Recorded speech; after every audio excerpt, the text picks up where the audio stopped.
too. So thanks for the introduction.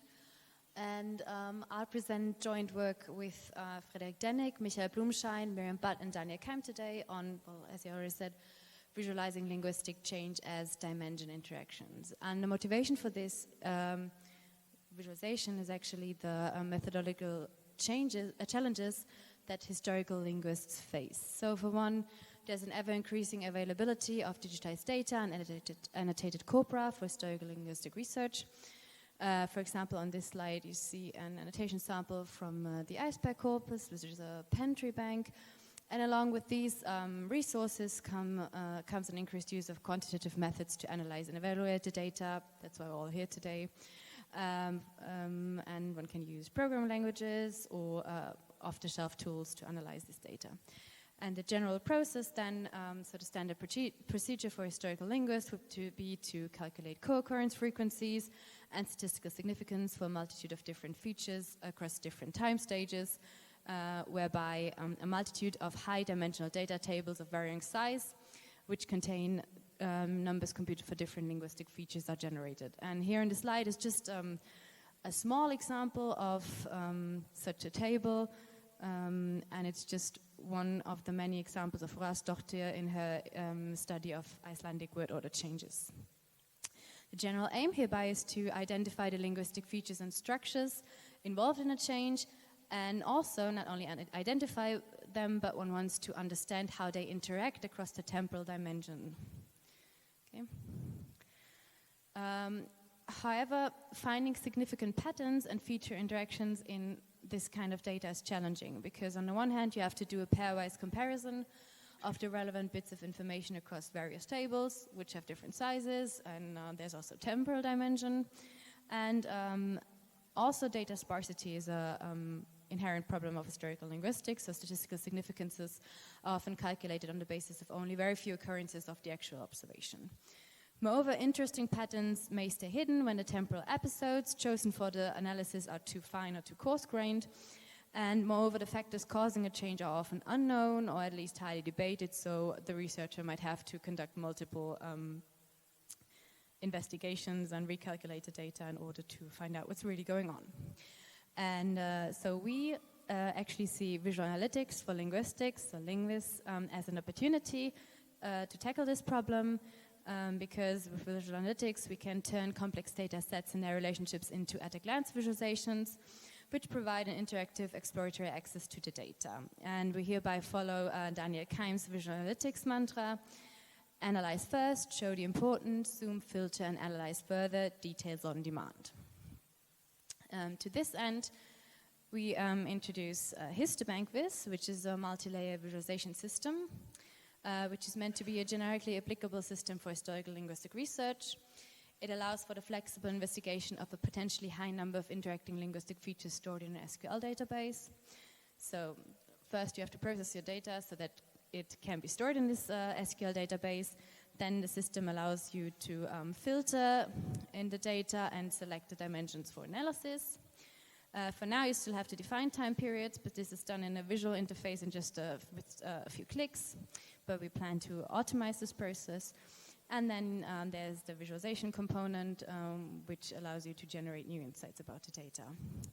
And in HistoBankVis, we combine different visualization layers with filtering techniques and a structured statistical analysis process.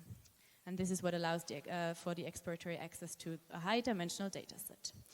We have three main visualization components: the compact matrix visualization, which provides an overview; the difference histograms visualization for more details on differences between features; and a new component, which today's talk focuses on, the dimension interaction visualization.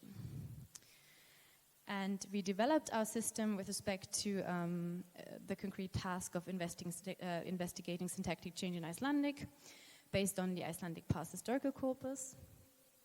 And to begin our work with the visualization tool, we first automatically extracted the relevant linguistic factors for syntactic change in Icelandic from the Iceberg annotation, and these factors are, for example, verb type, voice, subject case, word order, and many others. And we use those features to generate a CSV file, such as the one you see here. And this is also the input format for the visualization system. And in the system itself, the columns of such a table are stored as data dimensions. And the different layers, the different levels of each dimension are what we call features. So the compact matrix visualization is, as the name already says, it's a matrix which visualizes differences between dimensions across time stages. Differences are mapped into a color map, so red indicates a large difference between time periods, white a low difference between time periods. The matrix is designed so that it can be mirrored diagonally, and also one can track differences between consecutive periods along the diagonal. We have two comparison modes. One can use chi-square tests, where the statistical significance is indicated via a dot. It's probably difficult to see on the slide here. Absence of the necessary preconditions for chi-square are indicated via an X, and the p-value is also mapped onto the color map. If the necessary preconditions for chi-square are not met, one can also use Euclidean distance, and hereby then the color map indicates a high distance in red or a low distance in white, and a high Euclidean distance indicates a large difference, and one can infer a high significance from that. Then we have the difference histograms visualization, which provides details on a diachrony of features and dimensions. Hereby, each time period is visualized as one composed bar chart or histogram. And dimensions are coded via different colors for parallel inspections. So, for example, here subject cases in blue and the different word orders are in orange. Each bar represents an individual feature of a dimension. The bar height corresponds to the percentage of sentences containing a feature in that time period, and also differences between neighboring time periods are visualized as separate bar charts below each feature bar. So red, as you for example see under the VS01, indicates a feature decrease, and green, as under SVO1 here, indicates a feature increase, and the size of the bar indicates the size of the change. And different comparison modes are available. So now the dimension interaction visualization provides insights into the interrelation between multiple features of different dimensions. This kind of visualization is an application of the parallel sets technique, whereby feature frequencies are visualized as proportions of equally spaced vertical lines, so data dimensions. So each line here corresponds to a data dimensions, and each part of the line, subpart of the line, is a feature. And the dimensions are connected via colored ribbons, and the size of a ribbon there hereby indicates the share which a feature holds of a feature from another dimension. In our visualization, each time period is visualized as one parallel sets visualization. Dimensions can be reordered via drag and drop. Features can be sorted according to their size or alphabetically, and details about feature correspondences can be accessed via mouse over, as you see here in the more concrete example, where the mouse over is over the feature interaction between middle voice. So voice is mapped here on this left dimension, active, middle, and passive, and different word orders are mapped on the word order dimension on the right. Right, and this is the interaction between middle voice and SVO1 order. In order to show you how useful this visualization is, I'll present a concrete case study here, which investigates the interaction between subject case and word order in IcePack.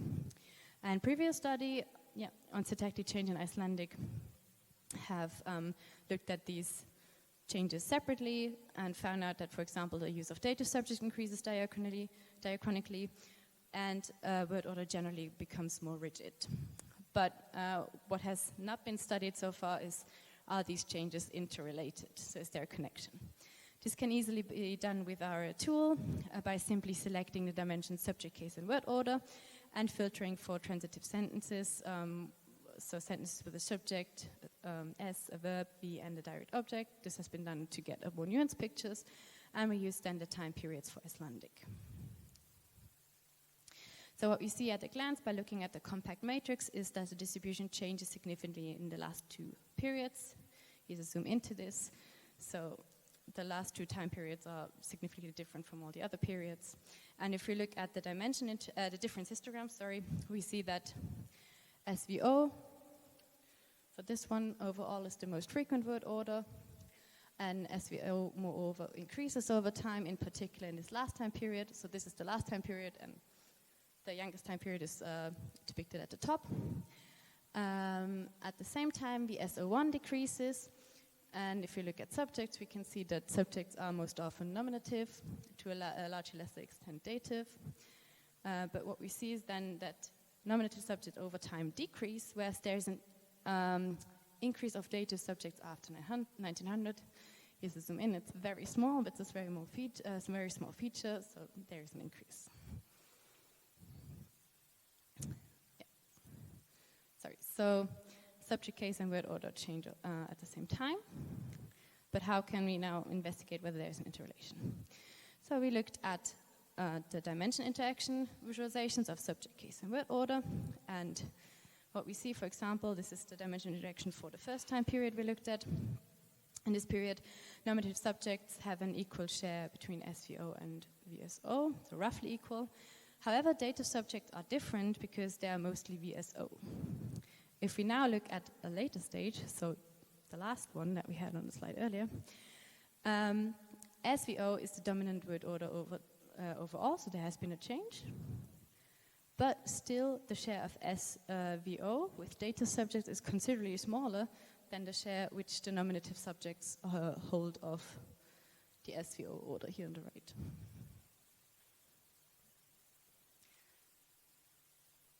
Okay, so dative subjects lag behind with respect to the overall word order changes.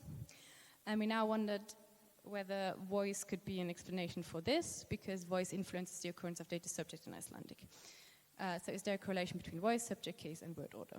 And this can be easily done by simply selecting voice as additional dimension.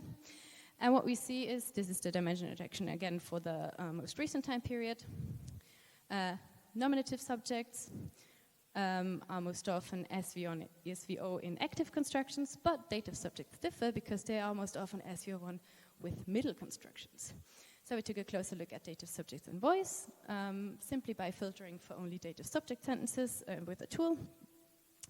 And here we see that in the same time period, dative subjects occur most frequently with middle voice. And SVO is the most prominent order with all the voices. But if you look at just the period prior to this, dative subjects generally occur most frequently in active constructions, so already there's a change. VSO is the most prominent order, so there's another change.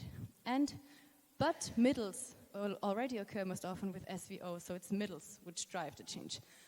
We didn't find an explanation for why dative subjects lag behind, but we found an explanation for why dative subjects, or possible explanation for why dative subjects eventually follow, and this is because of the middle voice.